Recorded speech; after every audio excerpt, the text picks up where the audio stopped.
আমার মা শুয়ে আছে, এখানে অনেকে আজকে হ্যাপি নিউ ইয়ার পালন করতে আসছে, সেজে গুজে এক একজন ফটো সেশন করতেছে। এটা দেখে আমার কাছে ভালো লাগে নাই।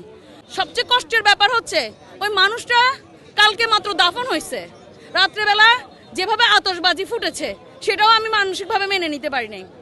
দ্বিতীয় বিষয় হচ্ছে আমি আসছি আমার খারাপ লাগা থেকে, কষ্টের জায়গা থেকে ওনার কবরটা এক নজর দেখার জন্য, কিন্তু এখানে এসে যখন দেখতেছি আজকে অনেকে, হ্যাঁ ঠিক আছে অনেকের জন্য এটা আজকে শোকের দিন না, কিন্তু আমার জন্য শোকের দিন। আমার কাছে কষ্ট লাগতেছে যে আমার মা শুয়ে আছে, এখানে অনেকে আজকে হ্যাপি নিউ ইয়ার পালন করতে আসছে, সেজে গুজে এক একজন ফটো সেশন করতেছে।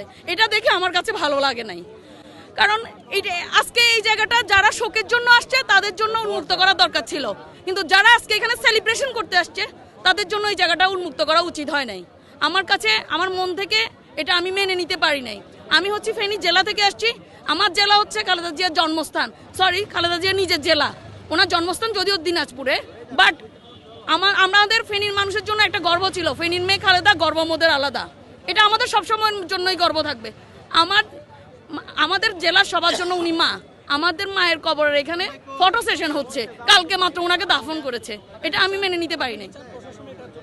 অবশ্যই এটার জন্য সরকার, প্রশাসন সবার সুনজর দরকার ছিল আজকের দিনে। তারা এটার জন্য সুনজর রাখে নাই।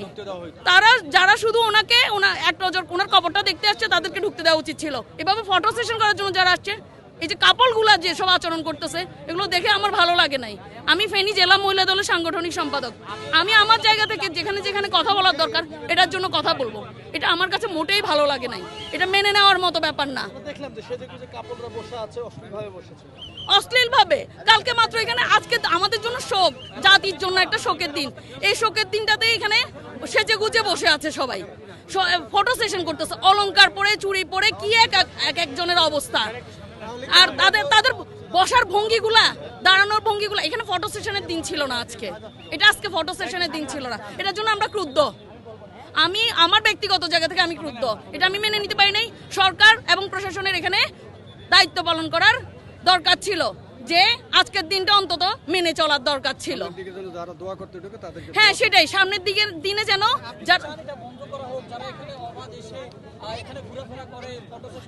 অবশ্যই।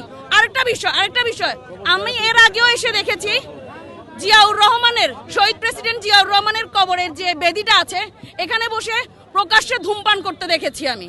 তো আমি বলবো এটা একটা আমাদের জন্য, কবরস্থান এমনিতে একটা পবিত্র জায়গা, তো এই জায়গাটাকে পবিত্রতা রক্ষা করা হোক।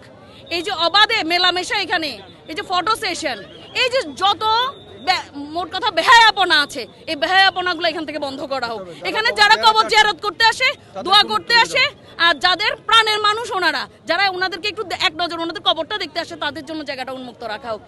এই ক্ষেত্রে সরকার এবং প্রশাসন যেন আরো একটু নজরদারিতা বাড়ায়, এটা হচ্ছে আমার আবদার।